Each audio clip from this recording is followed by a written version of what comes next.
Dans la fraction de pain, Jésus se donne. Mais il veut être désiré, il invite, mais il veut être recherché. Il provoque, mais il veut que l'on se soucie de le trouver, que l'esprit qu'il a trouvé l'embrasse, l'étreigne, tandis que lui, de sa part, ouvre son sein et présente sa bouche à ceux qui voudront se perdre dans celui-là et se coller doucement à celle-ci. Quiconque, dit-il, mange ma chair et boit mon sang demeure dans moi, et je demeure dans lui. Jean 6, 56.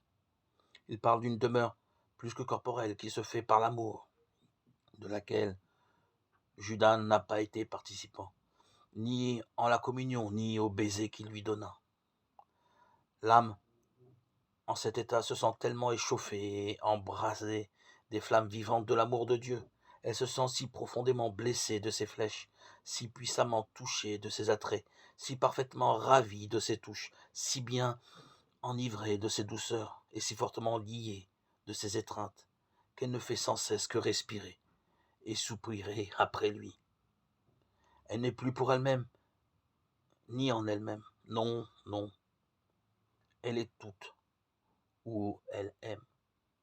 Elle ne saurait vivre que pour l'amour et dans l'amour de celui qui, étant amour pour soi, s'est fait tout amour pour elle.